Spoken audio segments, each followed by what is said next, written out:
नमस्कार दोस्तों, ग्रामीण कोचिंग क्लासेस के YouTube चैनल पर आप सभी युवा साथियों का हार्दिक अभिनंदन और स्वागत करता हूं।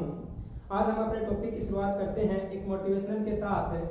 रख हौसला वो मंजर भी आएगा, रख हौसला वो मंजर भी आएगा, प्यासे के पास चल के समंदर भी आएगा।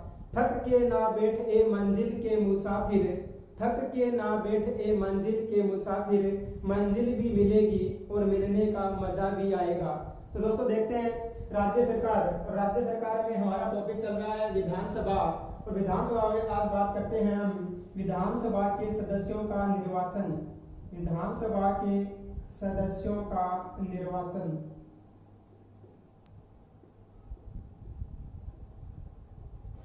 विधानसभा के सदस्यों का निर्वाचन। और विधानसभा के सदस्यों का निर्वाचन होता है दोस्तों सार्वभौमिक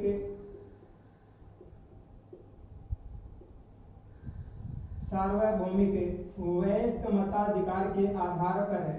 सार्वभौमिक वयस्क मताधिकार के आधार पर जनता द्वारा प्रत्यक्ष रूप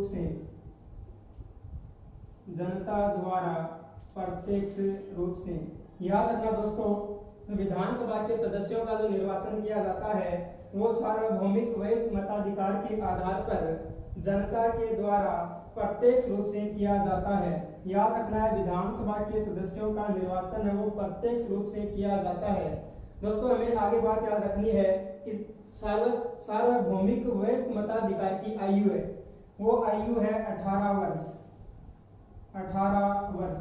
जिस व्यक्ति की 18 वर्ष आयु हो गई है उसे मत देने का अधिकार है। लेकिन दोस्तों याद रखना, 61वां संविधान संशोधन 1989 61वां संविधान संशोधन 1989 के तहत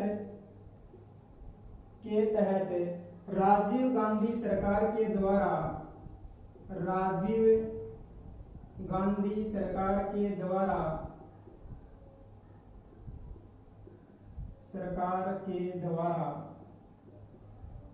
वयस्क मताधिकार की आयु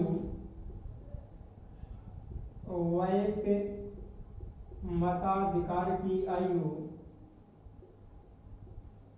मताधिकार की आयु 21 वर्ष से घटाकर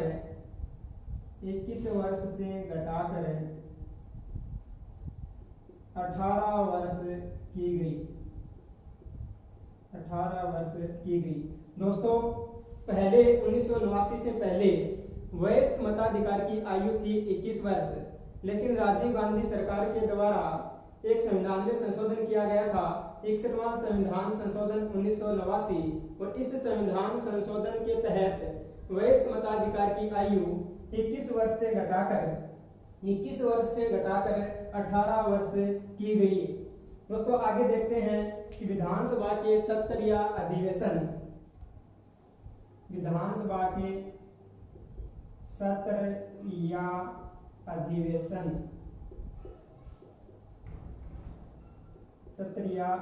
दोस्तों याद रखना, बहुत इंपॉर्टेंट है कि विधानसभा के वर्ष में कितने सत्र होते हैं। तो दोस्तों विधानसभा के एक वर्ष में 2 सत्र होते हैं। 2 सत्र या 2 अधिवेशन होते हैं जिनके मध्य 6 माह से ज्यादा का अंतर नहीं होना चाहिए। 6 माह से ज्यादा का अंतर नहीं होना चाहिए। विधानसभा के वर्ष में 2 सत्र होते हैं जिनके मध्य 6 माह से ज्यादा का अंतर नहीं होना चाहिए। प्रथम अधिवेशन के अंतिम दिन से लेकर दूसरे अधिवेशन के प्रथम दिन तक 6 माह से ज्यादा का अंतर नहीं होना चाहिए। दोस्तों आगे बात करते हैं विधानसभा के सदस्यों की योग्यता। विधानसभा के सदस्यों की योग्यताएं।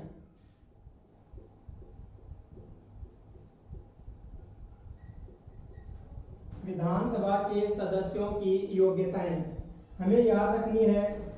नंबर 1, वह भारत का नागरिक होना चाहिए।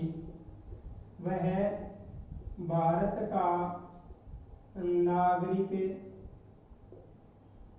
हो, उसे भारत का नागरिक होना चाहिए। दोस्तों यहाँ से भी हमें क्वेश्चन पूछा जा सकता है योग्यताओं में से कि विधानसभा का सदस्य बनने के लिए वह भारत का नागरिक होना चाहिए, वह जन्म से भारत का नागरिक होना चाहिए। तो दोस्तों याद रखना है, वह भारत का नागरिक होना चाहिए, न कि जन्म से भारत का नागरिक होना चाहिए।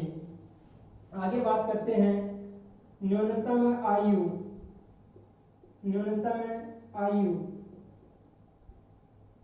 25 वर्ष। विधानसभा के सदस्यों की जो न्यूनतम आयु है वो 25 वर्ष होनी चाहिए। आगे बात करते हैं वह लाभकारी पद पर, वह लाभकारी पद पर न हो, वह लाभकारी पद पर न हो। आगे बात करते हैं वह पागल व दिवालिया घोषित न हो, वह पागल व दिवालिया, पागल व दिवालिया घोषित न हो, वह पागल व दिवालिया घोषित न हो। और आगे बात करते हैं मतदाता सूची में, मतदाता सूची में, मतदाता सूची में उसका नाम होना चाहिए, मतदाता सूची में उसका नाम होना चाहिए। तो दोस्तों बात करते हैं योग्यताएं।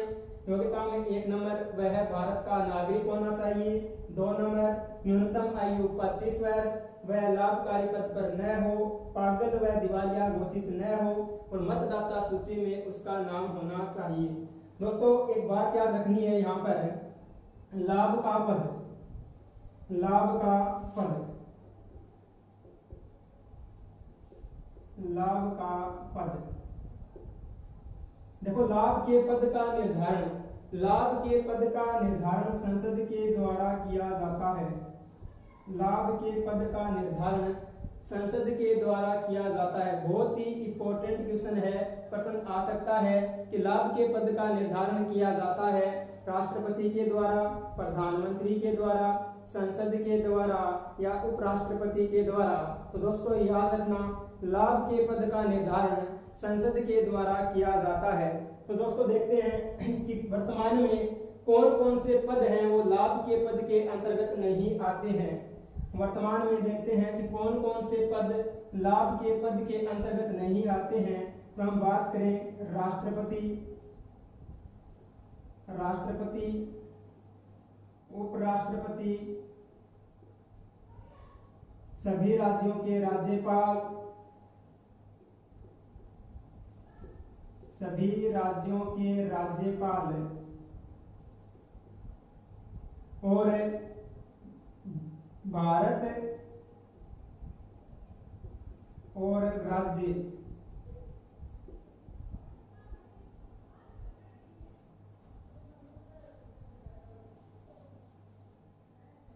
दोस्तों देखते हैं कि वर्तमान में कौन कौन से पद लाभ के पद के अंतर्गत नहीं आते हैं।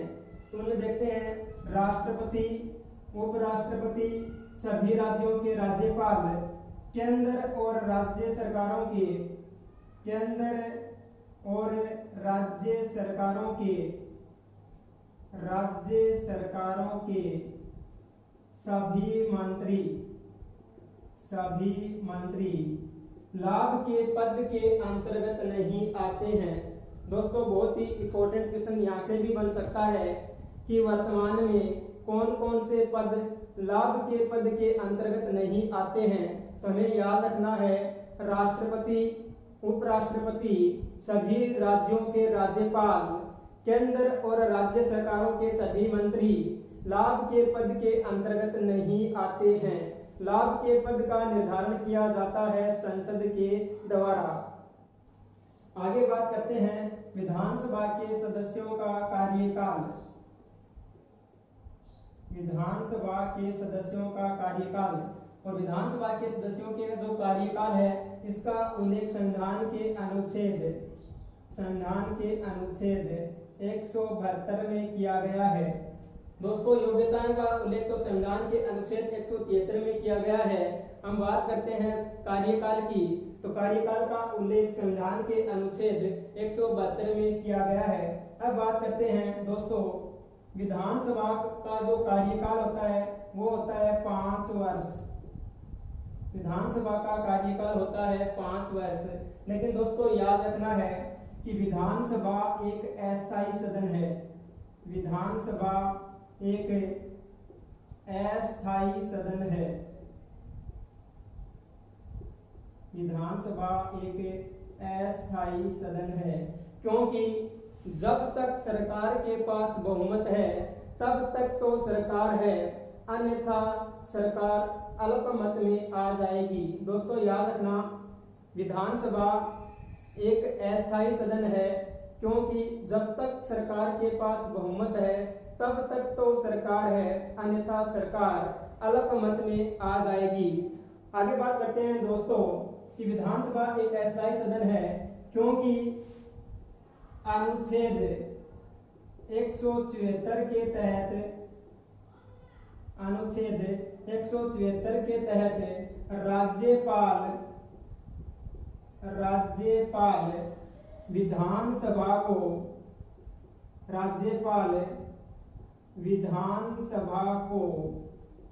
मुख्यमंत्री की सिफारिश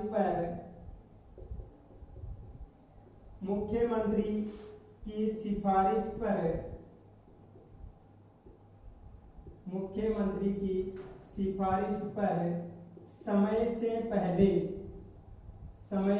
पहले भंग कर सकता है। इसलिए विधानसभा एक अस्थायी सदन है। अनुच्छेद 174 के तहत राज्यपाल विधानसभा को मुख्यमंत्री की सिफारिश पर समय से पहले भंग कर सकता है, इसलिए विधानसभा एक अस्थायी सदन है। आगे बात करते हैं दोस्तों राष्ट्रीय आपातकाल के समय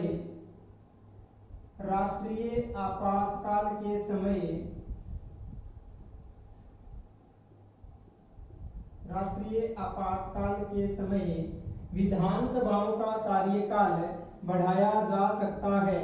राष्ट्रीय आपातकाल के समय विधानसभाओं का कार्यकाल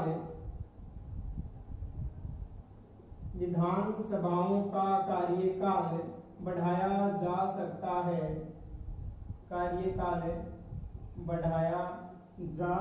है।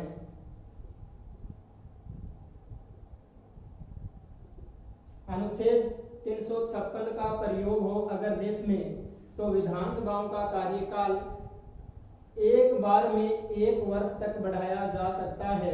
दोस्तों याद रखना कि राष्ट्रीय आपातकाल के समय जब देश में अनुच्छेद 352 का प्रयोग हो रहा हो तो उस समय विधानसभाओं का कार्यकाल 1 वर्ष तक बढ़ाया जा सकता है। 1 वर्ष तक कार्यकाल बढ़ाया जा सकता है। आगे देखते हैं दोस्तों विधानसभा सदस्यों के लिए जमानत राशि।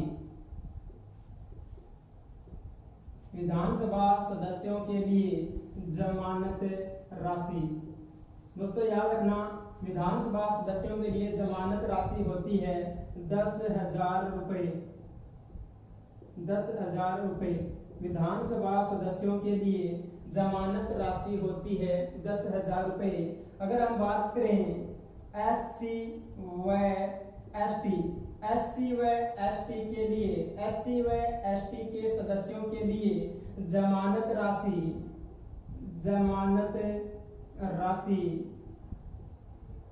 5,000 रुपए होती है। SC व ST के लिए जमानत राशि 5,000 रुपए होती है।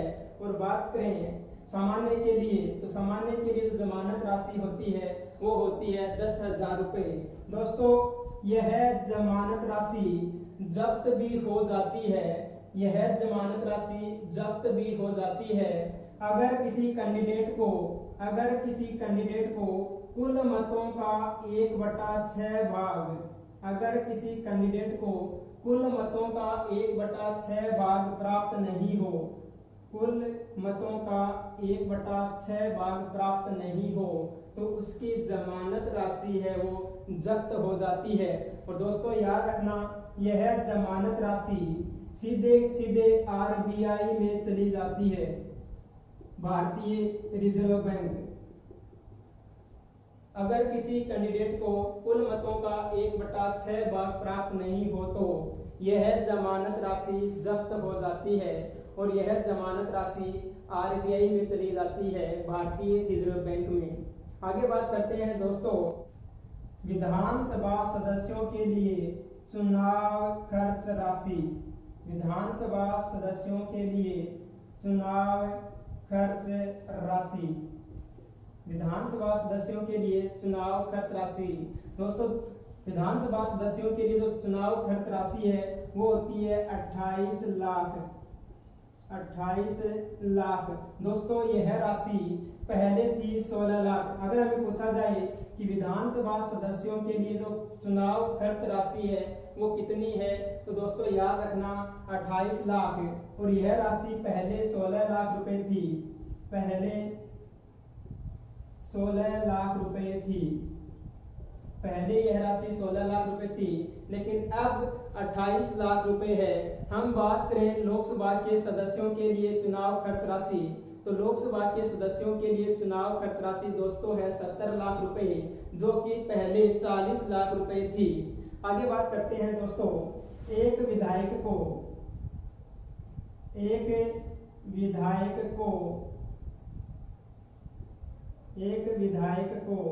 प्रति वर्ष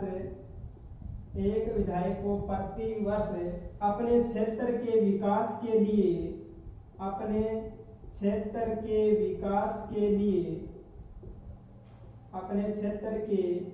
विकास के लिए 2 करोड़ रुपए मिलते हैं, 2 करोड़ रुपए मिलते हैं, 2 करोड़ रुपए मिलते हैं। दोस्तों याद रखना एक विधायक को प्रति वर्ष अपने क्षेत्र के विकास के लिए 2 करोड़ रुपए मिलते हैं। दोस्तों अब हम बात करते हैं विधानसभा के सदस्यों की शपथ के बारे में। शपथ दोस्तों याद रखना विधानसभा के सदस्यों की शपथ का उल्लेख संविधान के अनुच्छेद 188 में किया गया है। विधानसभा के सदस्यों की शपथ का उल्लेख संविधान के अनुच्छेद 188 में किया गया है और विधानसभा के सदस्यों को शपथ राज्यपाल के द्वारा दिलाई जाती है, राज्यपाल के द्वारा दिलाई जाती है। हम कह सकते हैं दोस्तों कि विधानसभा के सदस्यों को शपथ राज्यपाल के द्वारा या राज्यपाल के द्वारा नियुक्त व्यक्ति, राज्यपाल के द्वारा नियुक्त व्यक्ति जिसे हम कहते हैं दोस्तों प्रोटेम स्पीकर, प्रोटेम स्पीकर। विधानसभा के सदस्यों को शपथ राज्यपाल के द्वारा दिलाई जाती है या राज्यपाल के द्वारा नियुक्त व्यक्ति जिसे दोस्तों हम कहते हैं प्रोटेम स्पीकर। दोस्तों बहुत बार क्वेश्चन आता है कि प्रोटेम स्पीकर की नियुक्ति कौन करता है, तो दोस्तों याद रखना प्रोटेम स्पीकर की जो नियुक्ति है वो करता है राज्यपाल। अब हम बात करते हैं दोस्तों कि प्रोटेम स्पीकर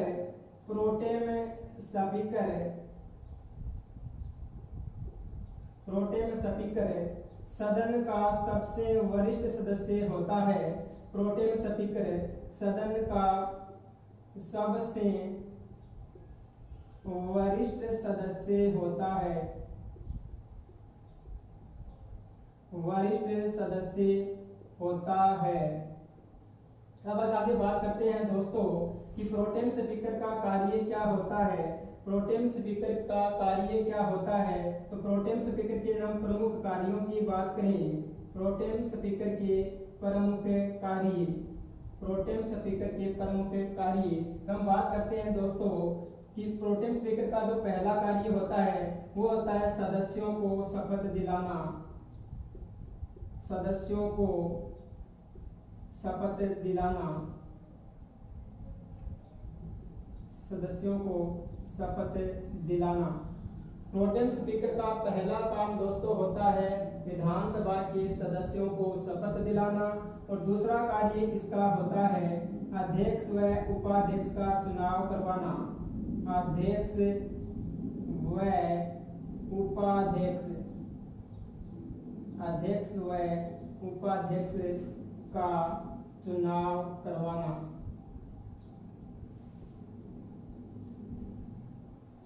तो दोस्तों याद रखना, शपथ का उल्लेख संविधान के अनुच्छेद 188 में किया गया है। शपथ दिलाई जाती है राज्यपाल के द्वारा या राज्यपाल के द्वारा नियुक्त व्यक्ति, जिसे प्रोटेम स्पीकर कहा जाता है।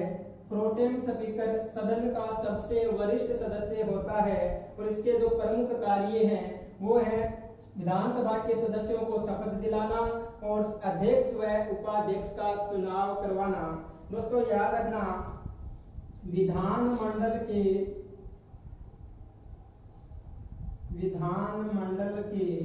सभी सदस्य, विधानमंडल के सभी सदस्य अनुसूची 3 के तहत, विधानसभा के सभी सदस्य अनुसूची 3 के तहत शपथ ग्रहण करते हैं, अनुच्छेद 3 के तहत शपथ ग्रहण करते हैं, शपथ ग्रहण करते हैं। दोस्तों याद रखना, विधानमंडल के सभी सदस्य संविधान की अनुसूची 3 के तहत शपथ ग्रहण करते हैं। दोस्तों आगे दोस्तों देखो, हम बात करते हैं कि वर्तमान में राजस्थान में कौन सी विधानसभा है। तो दोस्तों वर्तमान में राजस्थान में 15वीं विधानसभा है, 15वीं विधानसभा है, 15वीं विधानसभा है। वर्तमान में राजस्थान में 15वीं विधानसभा है, जिसके प्रोटेम स्पीकर, जिसके प्रोटेम स्पीकर, जिसके प्रोटेम स्पीकर गुलाब चंद कटारिया हैं, जिसके प्रोटेम स्पीकर गुलाब चंद कटारिया हैं, जिसके प्रोटेम स्पीकर गुलाब चंद कटारिया हैं। तो दोस्तों याद रखना कि वर्तमान में राजस्थान में 15वीं विधानसभा है, जिसके प्रोटेम स्पीकर गुलाब चंद कटारिया हैं। अगर दोस्तों हम बात करें कि प्रथम प्रोटेम स्पीकर की, प्रथम प्रोटेम स्पीकर, प्रथम प्रोटेम स्पीकर, तो दोस्तों महाराव संग्राम सिंह थे, महाराव संग्राम सिंह थे, महाराव संग्राम सिंह। दोस्तों याद रखना, वर्तमान में 15वीं विधानसभा है, जिसके प्रोटेम स्पीकर कौन थे? गुलाब चंद कटारिया। और हम बात करते हैं प्रथम प्रोटेम स्पीकर की, तो प्रथम प्रोटेम स्पीकर थे महाराव संग्राम सिंह, महाराव संग्राम सिंह। दोस्तों अब हम आगे बात करते हैं अनुच्छेद 189 की। दोस्तों आगे बात करते हैं अनुच्छेद 189, अनुच्छेद 189 गणपूर्ति या कोरम, गणपूर्ति या कोरम। दोस्तों याद रखना कि गणपूर्ति या कोरम किसे कहा जाता है? तो सदन की बैठक बढ़ाने के लिए न्यूनतम सदस्यों की संख्या गणपूर्ति या कोरम कहलाती है। सदस्यों की बैठक बुलाने के लिए आवश्यक न्यूनतम सदस्यों की संख्या गणपूर्ति या कोरम कहलाती है। दोस्तों आगे देखते हैं कि संविधान के अनुच्छेद 189 में गणपूर्ति या कोरम का उल्लेख किया गया है। दोस्तों याद रखना, सदन की बैठक बुलाने के लिए, सदन की बैठक बुलाने के लिए, सदन की बैठक बुलाने के लिए बुलाने के लिए कम से कम 1/10 सदस्यों, कम से कम 1/10 सदस्यों या 10 सदस्यों, कम से कम 1/10 सदस्यों या 10 सदस्यों, हम कह सकते हैं जो भी अधिक हों, जो भी अधिक हों का उपस्थित होना अनिवार्य है, का उपस्थित होना अनिवार्य है। दोस्तों याद रखना, गणपूर्ति या कोरम, विधानसभा के सदस्यों का गणपूर्ति या कोरम कितना होता है? तो दोस्तों याद रखना 1/10, 1/10। देखो दोस्तों, समझने की कोशिश करना कि हमें सदन की बैठक बुलाने के लिए कम से कम 1/10 सदस्यों या 10 सदस्यों का उपस्थित होना जरूरी है। दोस्तों याद रखना कि जिन राज्यों में विधानसभा की सीटें कम है, जिन राज्यों में विधानसभा की सीटें कम है, उन राज्यों में न्यूनतम कितने सदस्य होने चाहिए? 10 सदस्य। हम बात करते हैं, जैसे मैंने बात की थी गोवा, और दोस्तों याद रखना गोवा में विधानसभा की सीटें हैं 40। कितनी सीटें हैं? 40। और 40 का हम 1/10, तो दोस्तों होती है कितना? 4 सदस्य। लेकिन दोस्तों याद रखना, जिन राज्यों में विधानसभा की सीटें कम हैं वहां पर कम से कम कितने सदस्य होने चाहिए? 10। और जिन राज्यों की सीटें ज्यादा हैं, जैसे हम बात करते हैं राजस्थान की, तो राजस्थान की विधानसभा में 200 सीटें हैं, 200 गुणा 1/10। हम बात करें तो राजस्थान में गणपूर्ति या कोरम में कितने सदस्य होंगे? कम से कम 20 सदस्य। और जिन राज्यों में विधानसभा की सीटें कम हैं वहां पर कम से कम कितने सदस्य होने चाहिए? 10 सदस्य। तो एक बार दोबारा समझने की कोशिश करें। गणपूर्ति या कोरम का उल्लेख संविधान के अनुच्छेद 189 में किया गया है। दोस्तों, सदन की बैठक बुलाने के लिए कम से कम 10 सदस्य या 10 सदस्य जो भी अधिक हों का होना जरूरी है, का उपस्थित होना अनिवार्य है। धन्यवाद।